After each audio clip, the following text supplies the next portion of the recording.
Classical conditioning is when someone associates two things together over time. In class, we were given the example of Pavlov's dog, where a dog would hear the bell, see the food, and salivate. Over time, after repeating the same process, the dog would associate the bell and the food together. He would eventually salivate every time after hearing the bell without even seeing the food. Here's a video to help further explain.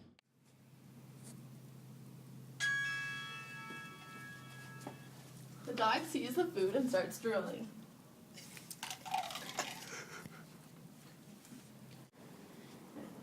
After doing that repeatedly, I'm able to just ring my bell, and the dog will come out and just start drooling. In Pavlov's dog experiment, food was the unconditioned or primary stimulus because it caused a response of salivation without any training. A conditioned response is learned and is not natural, unlike an unconditioned response. The bell was a conditioned or secondary stimulus because at first it didn't cause the dogs to salivate, but after training caused salivation, which was the conditioned response. In the classroom, classical conditioning can be very helpful. It is commonly used to get the attention of students. Many teachers use a hand gesture to get kids to go to their seats. This would be a perfect example of classical conditioning. The teacher would start off by doing the hand gestures and having these kids repeat after telling them to take their seats. Over time and with repetition, the students will be able to put the two together and take their seats after seeing the hand gesture and without even hearing the teacher tell them to. Here is an example video. Hello children, welcome to your first day of class. Hello, Miss Smith. Hello, thank you. The most important thing to remember in this class is when I do this, you need to repeat it to me and then take your seat. So can you do it for me? All right, everyone to their seats.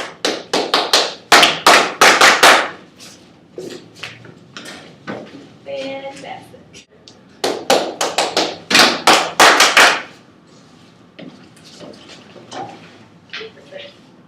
Yeah.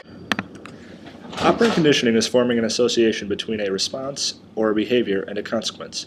There are two kinds of operant conditioning. The first is reinforcement, where the goal is to increase a behavior, and there is punishment, in which the goal is to decrease a behavior. Operant conditioning can be used in a classroom to teach children that there are consequences for their actions, which can be good or they can be bad. There are two different types of reinforcement. First is positive reinforcement. This is when a reward of some sort is given for positive behavior. This is to increase the behavior, and here is an example. Listen up. Come to the center of the room, please. This is a shroot buck. When you have done something good, you will receive 1 shroot buck. 1,000 shroot bucks equals an extra 5 minutes for lunch. Positive reinforcement can also be very useful in a classroom.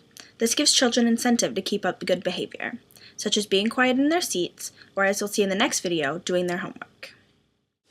All right, everybody, who has their homework? We do! Everybody has their homework? Oh my goodness, okay. Everyone gets 10 minutes of extra recess time. Yeah! Bring it in. Group 2 at 3. 1, 2, 3. Group 2!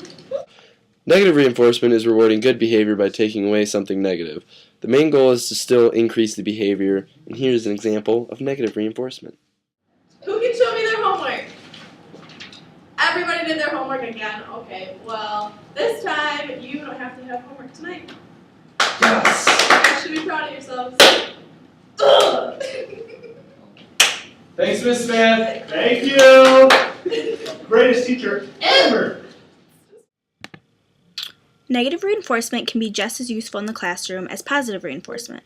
Like positive reinforcement, negative reinforcement rewards children for good behaviors and actions. But instead of giving children something good for their behavior, negative reinforcement takes something bad away for good behavior. In this case, the teacher took away the children having to do their homework. Next is another example of negative reinforcement. Ma! Ma! Ma! Ma! Mum! Mum! Mum! Mum! Mummy! Mummy! Mama! Mama! Mama! What? Hi. In this example of negative reinforcement, Stewie calling Lois is the negative behavior, and by Lois doing what Stewie wants, she gets her reward of silence. Punishment is used to prevent the reoccurrence of an unwanted behavior. Punishment usually takes place in the form of the implementation of a negative consequence in response to an unwanted behavior, such as the removal of privileges or rights that one may have previously enjoyed. Someone got some air. Snap! I still hate you. Still hate you. Oh, it's such power. It's raw power. Dad, what are you doing? It's Shark Week. Okay, here's the deal. Number one, you will fix the fucking drywall now.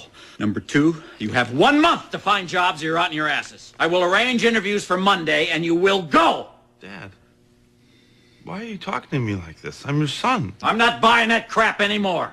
Today, I saw my own son use a bicycle as a weapon.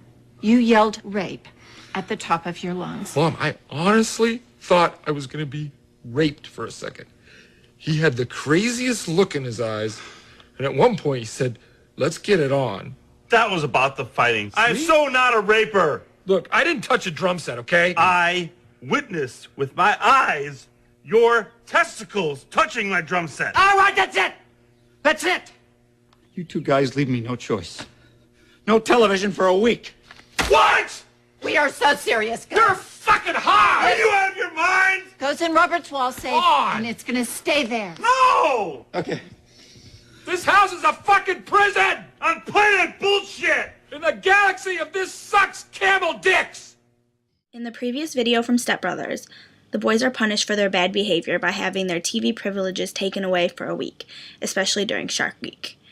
The use of punishment can be implemented in the classroom to let children know what behavior is unacceptable and that there are consequences for their actions. In the next video, you'll be able to see how punishment can be used in the classroom. You're over, man. You're all over my tail. Ow! This is outrageous! What are you doing? Detention. All of you, detention. So much punishment. Well, that's it from all of us here at Group 2. You stay classy, TE-150.